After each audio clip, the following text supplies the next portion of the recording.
أعوذ بالله من الشيطان الرجيم بسم الله الرحمن الرحيم الحمد لله رب العالمين الرحمن الرحيم مالك يوم الدين إياك نعبد وإياك نستعين اهدنا الصراط المستقيم صراط الذين أنعمت عليهم غير المغضوب عليهم ولا الضالين آمين اللهم صل على سيدنا محمد وعلى آل سيدنا محمد كما صليت على سيدنا إبراهيم وعلى آل سيدنا إبراهيم وبارك على سيدنا محمد وعلى آل سيدنا محمد كما باركت على سيدنا إبراهيم وعلى آل سيدنا إبراهيم في العالمين إنك حميد مجيد سبحان ربك رب العزة عما يصفون والسلام على المرسلين والحمد لله رب العالمين. Voilà, on va continuer avec Sayyidina Hamza ibn Abd al-Muttalib, l'oncle du prophète sallallahu alayhi wa sallam et le frère du lait du prophète. Le messager de Dieu voulait vouer un grand amour à Sayyidina Hamza, car, comme nous l'avons souligné précédemment, il n'était pas seulement son oncle bien-aimé, mais aussi son frère de lait.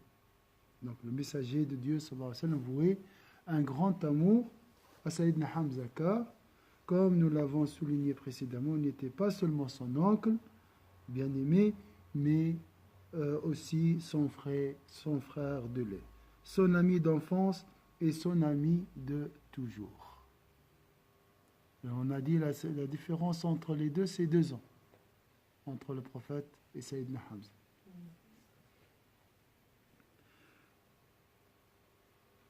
En guise d'adieu, le prophète sallallahu alayhi wa sallam pria en sa faveur, ainsi que sur l'ensemble des martyrs. En guise d'adieu, le messager de Dieu sallallahu alayhi wa sallam pria en sa faveur, ainsi que sur l'ensemble des martyrs dans la terre de Uhud. Uhud, hein? Pour ceux qui ont fait la Umrah, ils connaissent très bien cet endroit. Hein? La dépouille de Sayyidina Hamza fut transférée pour la prière mortuaire sur le champ de bataille, à l'endroit même où son sang avait coulé et où la terre avait été témoin de son héroïsme. Donc, parce qu'il était tout d'abord porté peut-être à Médine, à mon avis, il était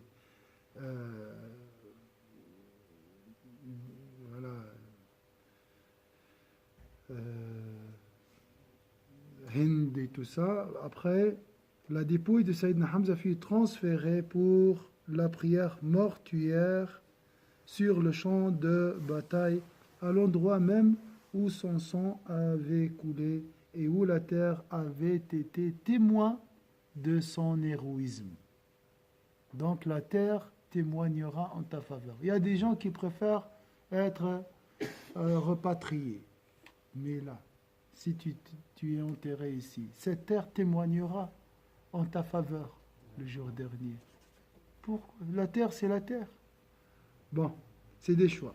Le messager de Dieu, sallallahu alayhi wa sallam, et les compagnons prièrent sur lui, puis firent venir un autre martyr sur qui le prophète sallallahu alayhi wa sallam pria en même temps que sur Hamza, Sayyidina Hamza. Donc je répète, le messager de Dieu sallallahu alayhi wa sallam et les compagnons prièrent sur lui, puis firent venir un autre martyr sur qui le prophète sallallahu alayhi wa sallam pria en même temps que sur Hamza. Ensuite, on déplaça le corps du second martyr qu'on remplaça par un autre.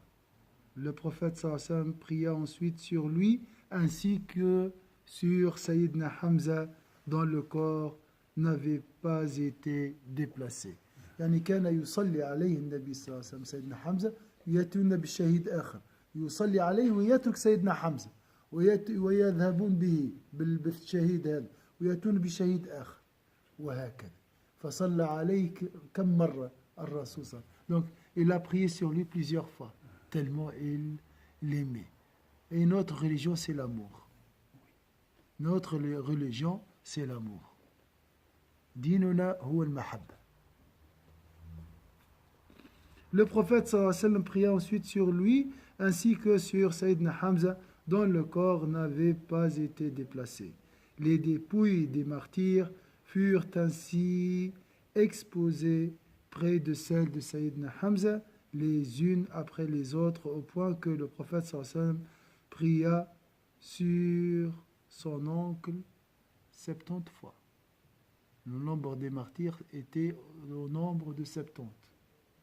Donc il était toujours là, et à chaque fois on amène un martyr.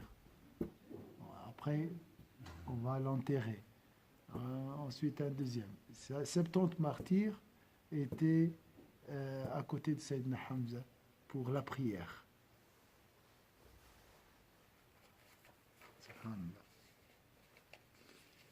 Est-ce que c'est clair؟ يعني 70 شهيد 70 مرة صلى عليه.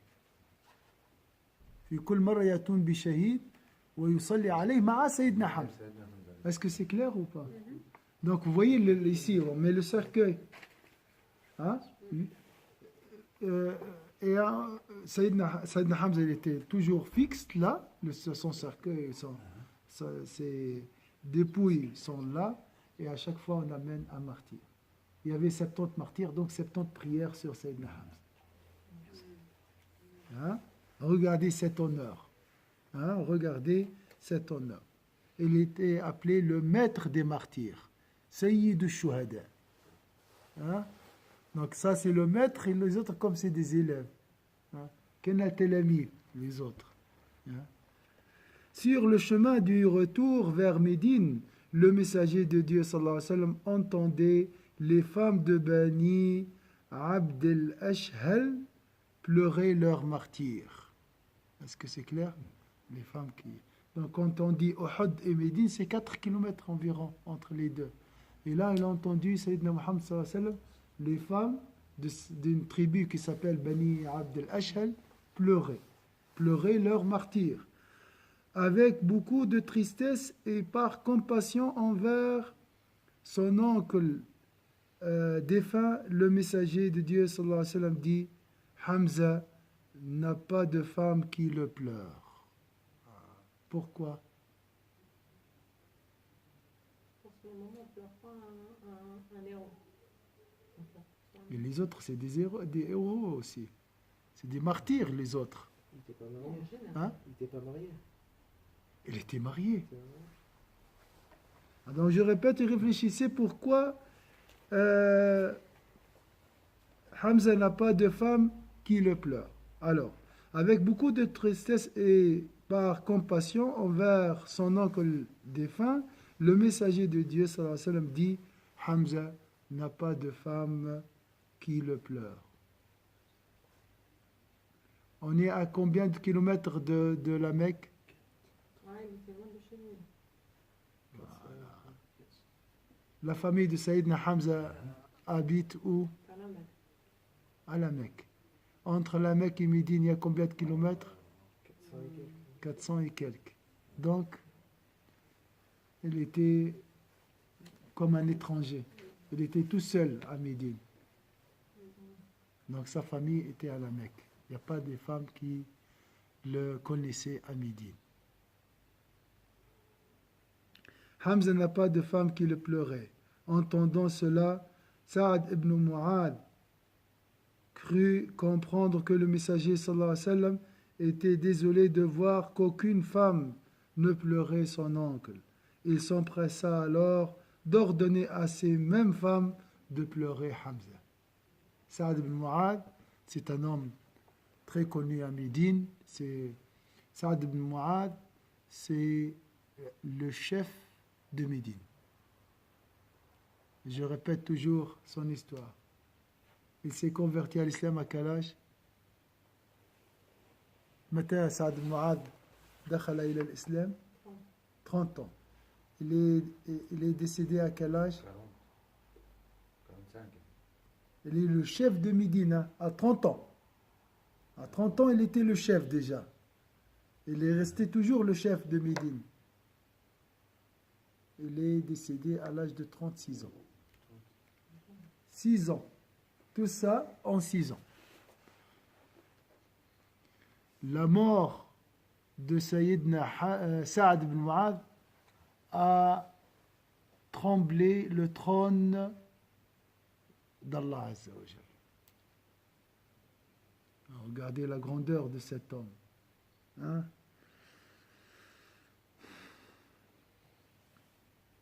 aujourd'hui, jusqu'à 30 ans, il joue le PlayStation. 40 ans, 50 ans même. Ouais. 40, il y en a. Hein? Subhanallah. Et regarde Barça, de je sais pas quoi. بالعقلك، اكبر شوية.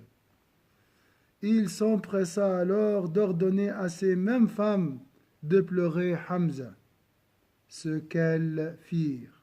En les entendant, le messager de Dieu leur dit: ce n'est pas ce que j'ai voulu dire. Cessez donc de pleurer et que Dieu vous fasse miséricorde. C'était pas ça, mais il y avait, elle était touchée, et comme si, voilà, il n'y a personne qui pense à lui, hein, il est tout seul, hein, subhanallah.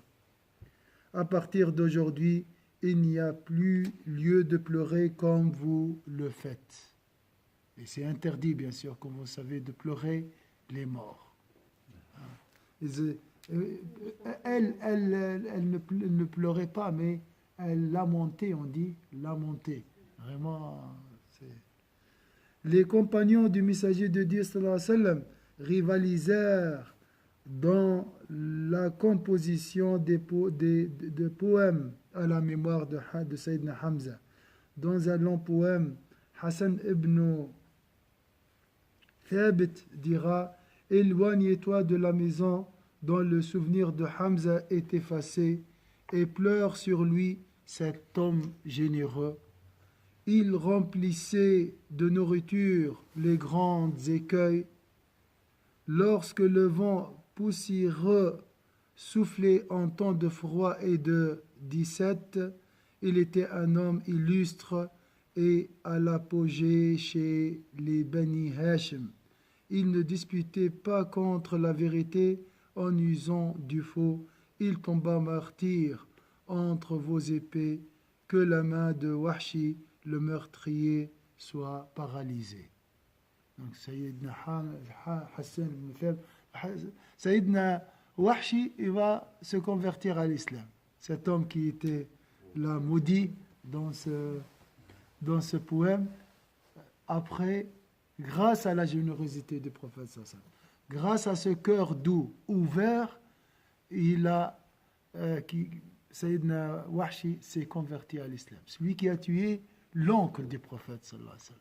Il était accepté par le prophète sallallahu alayhi wa sallam. Et le prophète sallallahu alayhi wa sallam l'a pardonné. C'est pas facile, hein, du tout. On a dit c'est un ami d'enfance.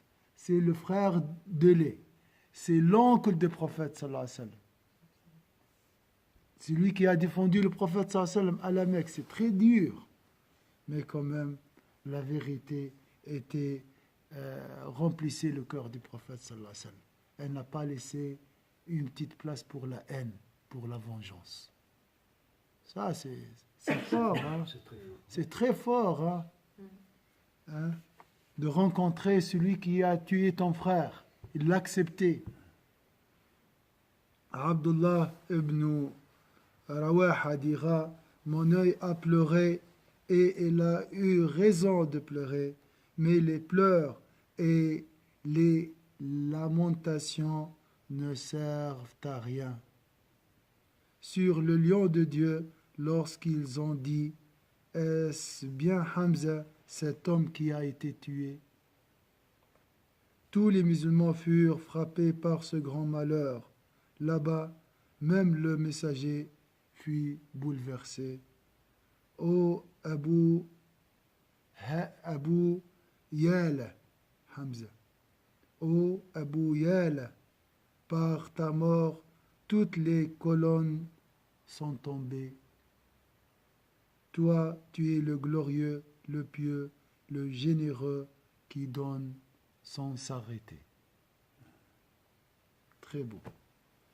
Quant à sa fille, la tante du messager de Dieu, sallallahu alayhi wa sallam, et la sœur de Sayyidina Hamza, c'est la sœur de Sayyidina Hamza, et c'est aussi, bien sûr, la tante de Sayyidina Muhammad, sallallahu alayhi wa sallam. Elle dira: le Dieu de la vérité, maître du trône, l'a appelé.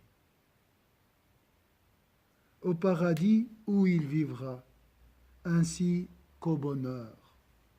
C'est ce que nous souhaitions et c'est à quoi nous nous attendions pour Hamza le jour du rassemblement, et c'est le meilleur des sorts. Je jure par Dieu que je ne t'oublierai jamais tant que le vent d'Est soufflera.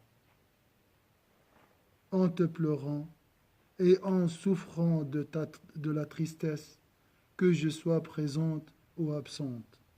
Je verserai des pleurs sur le lion de l'islam qui était le protecteur, qui protégeait l'islam contre tout mécréant. Alors que mon peuple se lamente, je dis que Dieu récompense en bien ce frère et ce soutien. Des belles paroles, oui. Des belles poèmes, des beaux poèmes.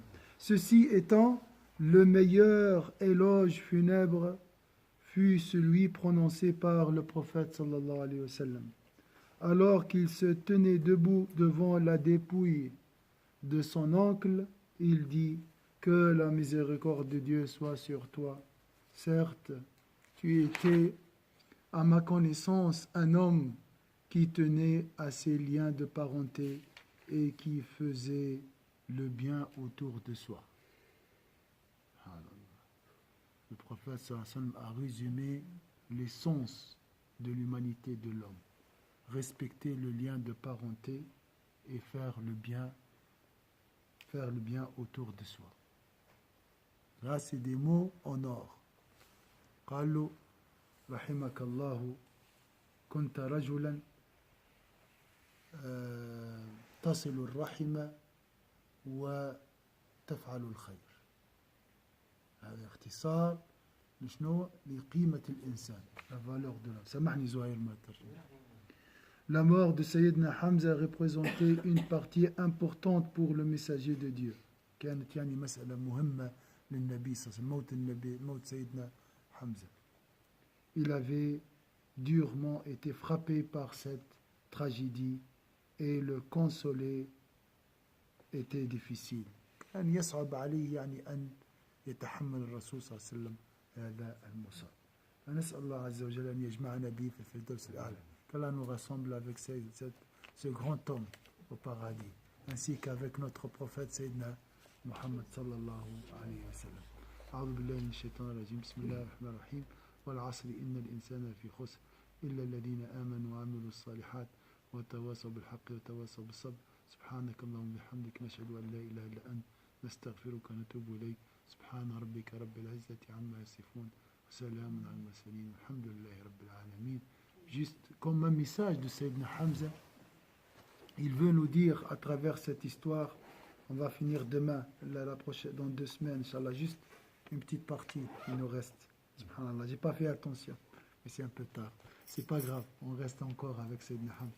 Il veut nous dire, vivez toujours debout, gardez toujours vos principes jusqu'à la fin. Ne cédez jamais vos principes.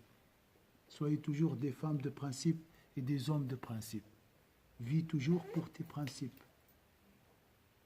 Ça, c'est le message de Sayyidina Hamza. تعيش لمبادئك وتعيش من أجل المبادئ. Tu vis pour les principes. Tu ne vis pas pour d'autres choses. Qu'Allah nous guidera, Inch'Allah, à rester toujours fidèles à nos valeurs. سبحان ربك رب العزة عما يصفون والسلام على المرسلين الحمد لله رب العالمين بارك الله فيكم.